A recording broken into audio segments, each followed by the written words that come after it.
गौरी पुत्र गणेश भगवान की जय। श्री शिवाय नमस्तुभ्यम। प्रिय भक्तजनों, सोमवार का दिन भगवान शिव को समर्पित है।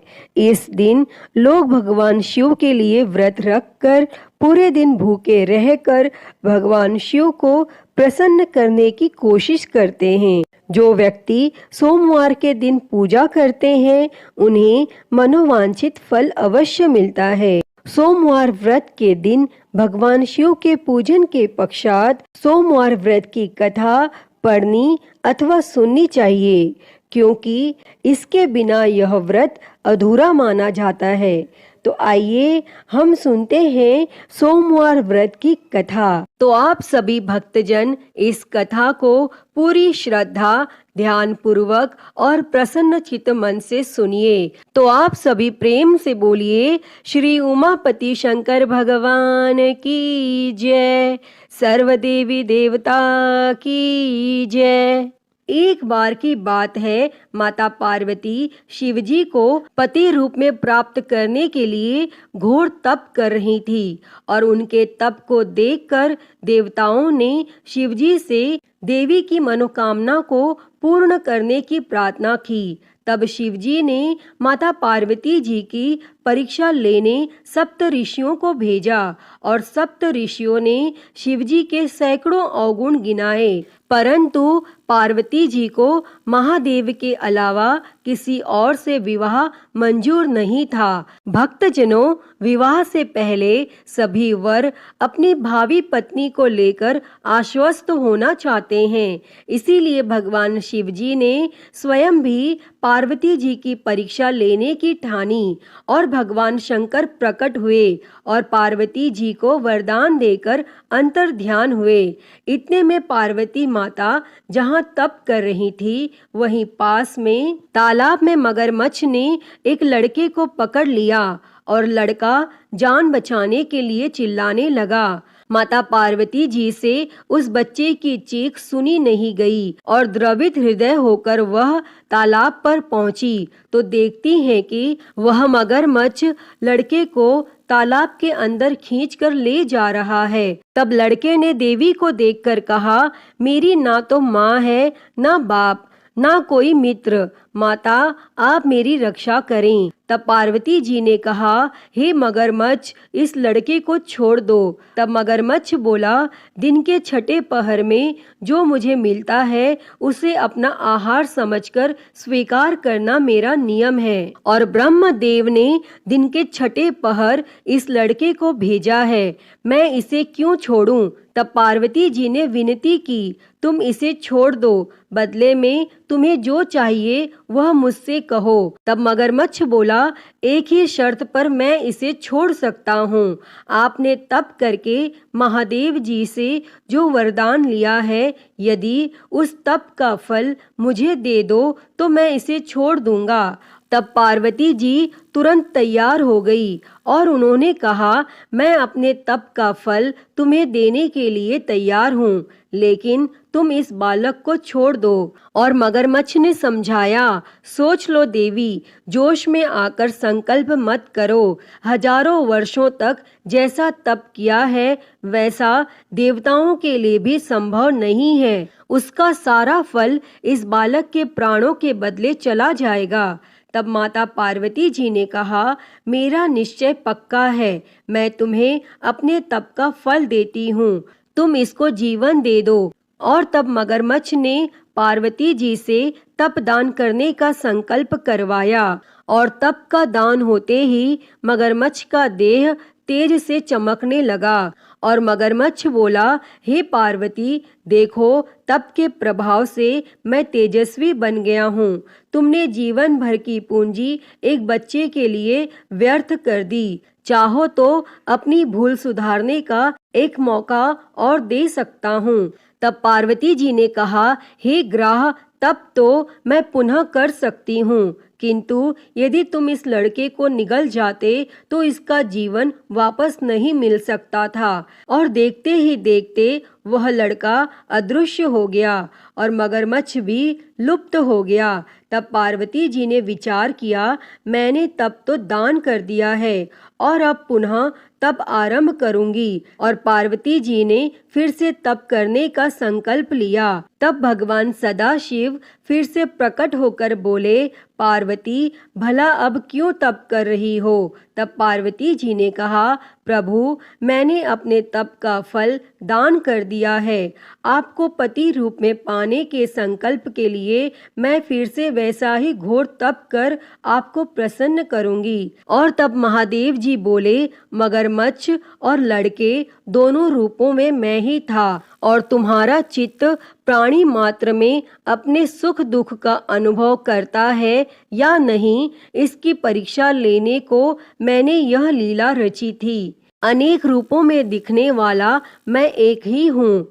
मैं अनेक शरीरों से अलग निर्विकार हूँ। तुमने अपना तप मुझे ही दिया है, इसीलिए अब और तप करने की कोई जरूरत नहीं है। तब देवी ने महादेव को प्रणाम कर प्रसन्न मन से विदा किया। तो सभी प्रेम से बोलिए, शंकर पार्वती भगवान की जय।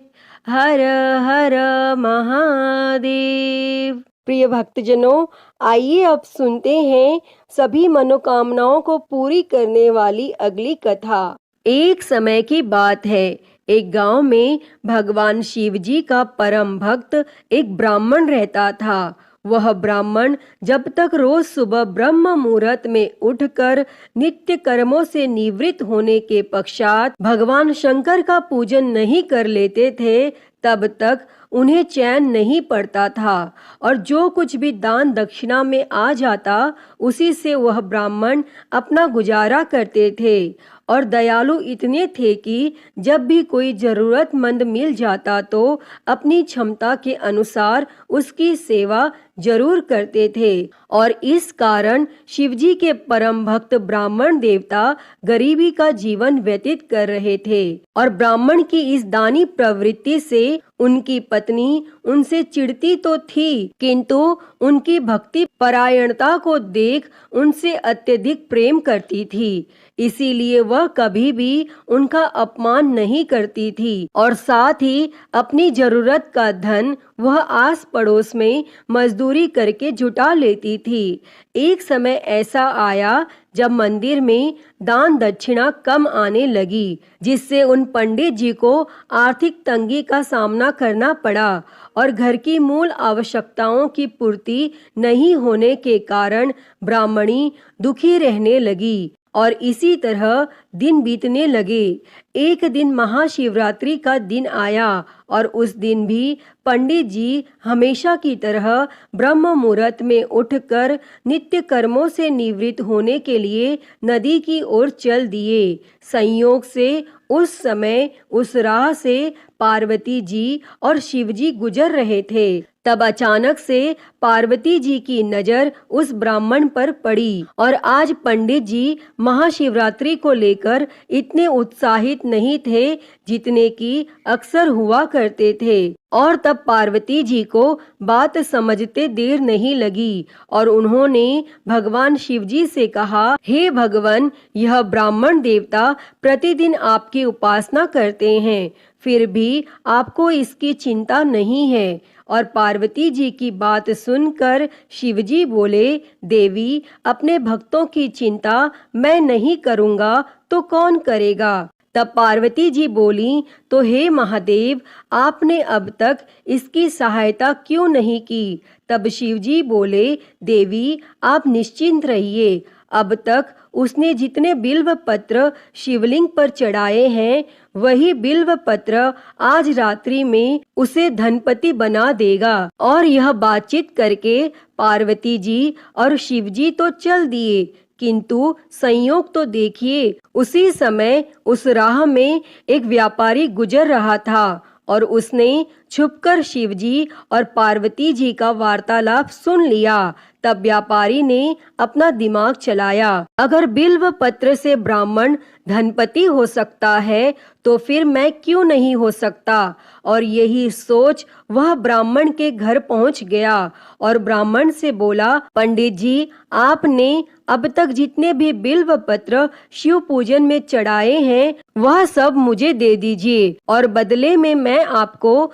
100 स्वर्ण मुद्राएं दूंगा। तब पंडित जी ने अपनी पत्नी से पूछा तो वह बोली, पुण्य का दान ठीक तो नहीं है, किंतु अगर आपका मन करे तो दे दीजिए, और हमें धन की जरूरत है, इसीलिए दे दीजिए। और तब पंडित जी ने सारे बिल्व पत्र बोरे में भरकर सेठ जी को दे दिए, और बिल्व पत्रों का बोरा लेकर सेठ जी पहुंच गए मंदिर, और शिवलिंग पर चढ़ाकर देखने लगे कि कब शिवजी कृपा करेंगे और कब वह और धनपति बन जाएगा। तब प्रतीक्षा करते करते सेठ जी को आधी रात हो गई, और सेठ जी चमत्कार देखने के लिए बहुत उतावले हो रहे थे, और आखिर में तीसरा पहर गुजरने के बाद सेठ जी के सब्र का बांध टूट ही गया, और क्रोध में आकर सेठ जी ने शिवलिंग को झंझोरने लगे।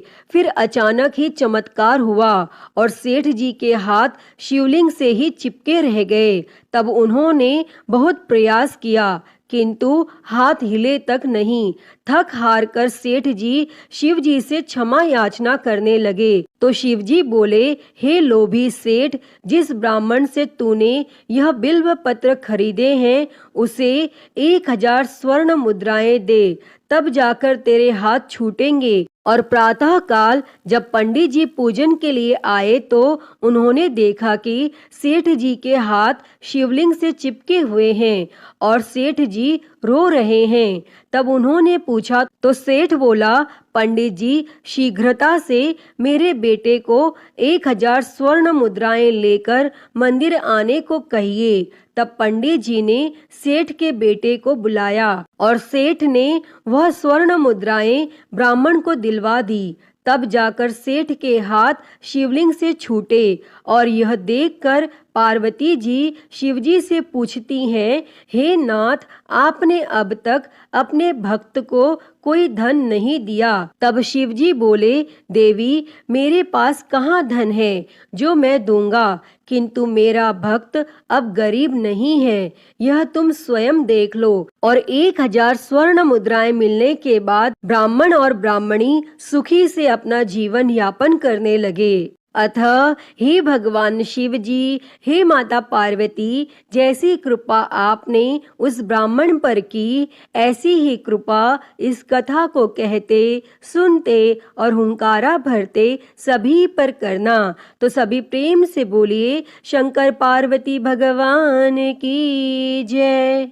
तो प्रिय भक्तजनों, आइए अब मनोकामनाओं को पूरी करने वाली दूसरी कथा को सुनते हैं। इस कथा को सुनने से ही व्रत संपूर्ण माना जाता है। उससे पहले आप सभी प्रेम से बोलिए, भगवान भोलेनाथ की जय, माता पार्वती की जय।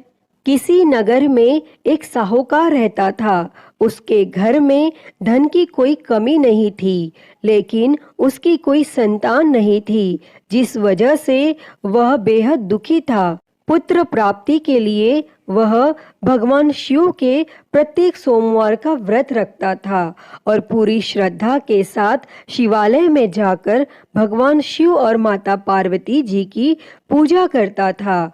उसकी भक्ति देखकर माँ पार्वती प्रसन्न हो गईं और भगवान शिव से उस साहूकार की मनोकामना पूर्ण करने का निवेदन किया।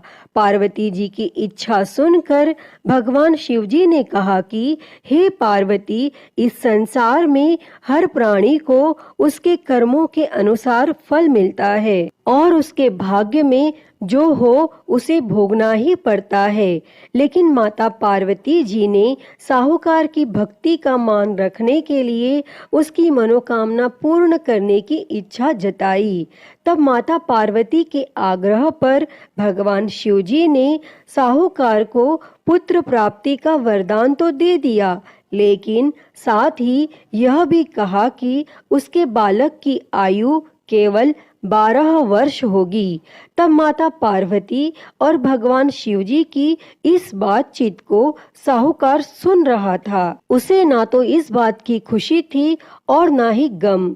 वह पहले की ही भांति भगवान शिवजी की पूजा करता रहा और कुछ समय उपरांत साहूकार के घर एक पुत्र का जन्म हुआ। जब वह बालक 11 वर्ष का हुआ तो उसे पढ़ने के लिए काशी भेज दिया गया। साहूकार ने पुत्र के मामा को बुलाकर उसे बहुत सारा धन दिया और कहा कि तुम इस बालक को काशी विद्या प्राप्ति के लिए ले जाओ और मार्ग में यज्ञ करवाते जाना। जहाँ भी यज्ञ कराओ वहीं पर ब्राह्मणों को भोजन कराते और दक्षिणा देते हुए जाना। और दोनों मामा भांजे इसी तरह यज्ञ कराते और ब्राह्मणों को दान दक्षिणा देते काशी की ओर चल पड़े। रास्ते में एक नगर पड़ा जहाँ नगर के राजा की कन्या का विवाह था, लेकिन जिस राजकुमार से उसका विवाह होने वाला था वह एक आंख से काना था। तब राजकुमार के पिता ने अपने पुत्र के काना होने की बात को छुपाने के लिए एक चाल सोची। साहूकार के पुत्र को देखकर उसके मन में एक विचार आया। तब उसने सोचा क्यों न इस लड़के को दुल्हा बनाकर राजकुमारी से विवाह करा दूं और विवाह के बाद इसको धन देकर विदा कर दूंगा और राजकुमारी को अपने नगर ले जाऊंगा। और फिर उस लड़के को दूल्हे का वस्त्र पहनाकर राजकुमारी से विवाह करा दिया गया। लेकिन साहूकार का पुत्र एक ईमानदार लड़का था। उसे यह बात न्याय संगत नहीं लगी और उसने अवसर पाकर राजकुमारी की चुन्नी के पल्ले पर लिखा कि तुम्हारा विवाह मेरे साथ हुआ है, लेकिन जिस राजकुमार के संग तुम्हें भेजा जाएगा वह एक आंख से काना है। मैं तो काशी पढ़ने जा रहा हूँ। तब राजकुमारी ने चुन्नी पर लिखी बातें पढ़ी तो उसने अपने माता पिता को यह बात बताई। तब राजा ने अपनी पुत्री को विदा नहीं किया और फिर वह बारात वापस चली गई। दूसरी ओर साहूकार का लड़का और उसका मामा काशी पहुँचे और वहां जाकर उन्होंने यज्ञ किया और जिस दिन लड़के की आयु 12 साल की हुई उसी दिन यज्ञ रखा गया। लड़के ने अपने मामा से कहा कि मेरी तबीयत कुछ ठीक नहीं है। तब मामा ने कहा कि तुम अंदर जाकर सो जाओ और भगवान शिवजी के वरदानानुसार कुछ ही क्षणों में उस बालक के प्राण निकल गए और मृत भांजे को देखकर उसके मामा ने विलाप शुरू किया। संयोगवश उसी समय भगवान शिवजी और माता पार्वती उधर से जा रहे थे। तब माता पार्वती ने भगवान शिवजी से कहा, प्राणनाथ, मुझे इसके रोने के स्वर सहन नहीं हो रहे। आप इस व्यक्ति के कष्ट को अवश्य दूर करें। और जब भगवान शिवजी मृत बालक के समीप गए तो वह बोले कि यह तो उसी साहूकार का पुत्र है जिसे मैंने 12 वर्ष की आयु का वरदान दिया था। अब उसकी आयु पूरी हो चुकी है। लेकिन मातृभाव से विभोर माता पार्वती ने कहा कि हे महादेव, आप इस बालक को और आयु देने की कृपा करें, अन्यथा इसके वियोग में इसके माता पिता भी तड़प तड़प कर मर जाएंगे। और फिर माता पार्वती के आग्रह पर भगवान शिवजी ने उस लड़के को जीवित होने का वरदान दिया और शिवजी की कृपा से वह लड़का जीवित हो गया। और फिर शिक्षा समाप्त करके वह लड़का अपने मामा के साथ अपने नगर की ओर चल दिए और दोनों चलते हुए उसी नगर में पहुँचे जहाँ उसका विवाह हुआ था। और उस नगर में भी उन्होंने यज्ञ का आयोजन किया। तब उस लड़के के ससुर ने उसे पहचान लिया और महल में ले जाकर उसकी आव भगत की और अपनी पुत्री को उसके साथ विदा किया। और इधर भूखे प्यासे रहकर साहूकार और उसकी पत्नी बेटे की प्रतीक्षा कर रहे थे। उन्होंने प्रण कर रखा था कि यदि उन्हें अपने बेटे की मृत्यु का समाचार मिला तो वह भी प्राण त्याग देंगे। परंतु अपने बेटे के जीवित होने का समाचार पाकर वह बेहद प्रसन्न हुए और फिर उसी रात भगवान शिवजी ने उस साहूकार के स्वप्न में आकर कहा, हे श्रेष्ठी, मैंने तेरे सोमवार के व्रत करने और व्रत कथा सुनने से प्रसन्न होकर तेरे पुत्र को लंबी आयु प्रदान की है। प्रिय भक्तों, जो कोई भी सोमवार का व्रत करता है या कथा सुनता और पढ़ता है, उसके सभी दुख दूर होते हैं और समस्त मनोकामनाएं पूर्ण होती हैं। अतः हे भगवान भोलेनाथ जी, जैसी कृपा आपने उस साहूकार के बेटे पर करी, वैसी ही कृपा इस कथा को कहते, सुनते और हुंकारा भरते सब पर करना। तो बोलिए भगवान भोलेनाथ की जय, माता पार्वती की जय। श्री शिवाय नमस्तुभ्यम। प्रिय भक्तजनों, आइए सुनते हैं श्री उमापति महादेव जी की आरती। तो सभी प्रेम से बोलिए हर हर महादेव। जय शिव ओमकारा, हो भोले भज शिव ओमकारा। ब्रह्मा विष्णु सदा शिव, भोले भोलेनाथ महाशिव। अर्धांगी धारा, ओम हर हर हर महादेव।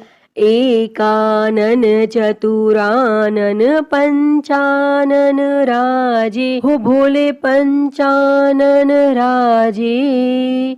हंसासन गरुड़ासन, हंसासन गरुड़ासन। वृषवाहन साजे, ओम हर हर हर महादेव। दो भुज चार चतुर भुज, दस भुज अति सोहे, हो भोले दस भुज अति सोहे। तीनों रूप निरखता, भोले जी का रूप निरखता। त्रिभुवन जन मोहे, ओम हर हर हर महादेव। अक्षमाला बनमाला मुंडमाला धारी, भोले मुंडमाला धारी। चंदन मृग मद सोहे, चंदन मृग मद सोहे। भोले शुभकारी, ओम हर हर हर महादेव। श्वेतांबर पीतांबर बाघांबर अंगे, भोले बाघांबर अंगे। सनकादिक ब्रह्मादिक, सनकादिक ब्रह्मादिक। भूतादिक संगे, ओम हर हर हर महादेव। कर के मध्य कमंडल चक्र त्रिशूल धरता, हो भोले चक्र त्रिशूल धरता। जग करता जग भरता, जग करता जग भरता। जग संहार करता, ओम हर हर हर महादेव। ब्रह्मा विष्णु सदा शिव आजीवन एका, हो बोले जानत अविवेका। प्रणव अक्षर के मध्य, ओम अक्षर के मध्य।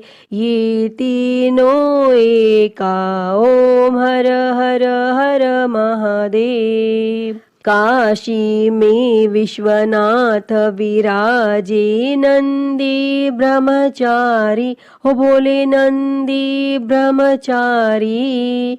नित उठ दर्शन पावत, रुचि रुचि भोग लगावत। महिमा अति भारी, ओम हर हर हर महादेव। त्रिगुण स्वामी जी की आरती जो कोई नर गावे, हो बोले जो कोई नर गावे। कहत शिवानंद स्वामी जपत हलाहल स्वामी, सुख संपत्ति पावे। ओम हर हर हर महादेव। जय शिव ओमकारा, हो भोले भज शिव ओमकारा। ब्रह्मा विष्णु सदा शिव, भोले भोलेनाथ महाशिव। अर्धांगी धारा, ओम हर हर हर महादेव। ओम हर हर हर महादेव। अच्युतं केशवं राम नारायणं कृष्ण दामोदरं वासुदेवं हरे। श्रीधरं माधवं गोपिकावल्लभं जानकी नायकं श्रीरामचन्द्रं भजे। हरे राम राम राम हरे हरे, हरे कृष्णा कृष्णा कृष्णा हरे हरे। हरे राम राम राम हरे हरे, हरे कृष्णा कृष्णा कृष्णा हरे हरे। बोलिए भगवान श्री रामचंद्र जी की जय। वृंदावन बिहारी लाल की जय। काशी विश्वनाथ महादेव की जय। श्री गणेश जी महाराज की जय। माँ भगवती की जय। धर्म की जय हो, अधर्म का नाश हो, प्राणियों में सद्भावना हो, विश्व का कल्याण हो, गौ हत्या बंद हो, गौ माता की सेवा हो, विश्व में शांति हो। ओम शांति शांति शांति ही। ओम नमः शिवाय, नमो नीलकंठाय। ओम नमः पार्वती पते, हर हर महादेव। हर हर महादेव, हर हर महादेव हर। प्रिय भक्तजनों, मैं उम्मीद करती हूँ कि आपको यह कथा पसंद आई होगी, और अगर वीडियो अच्छी लगी हो तो इसे लाइक करें, ज़्यादा से ज़्यादा शेयर करें, और कमेंट में हर हर महादेव लिखना ना भूलें। और हरिहर भक्ति चैनल पर अगर आप नए हैं तो इस चैनल को सब्सक्राइब कर नोटिफिकेशन बेल को ज़रूर ऑन कर लें। हर हर महादेव। धन्यवाद।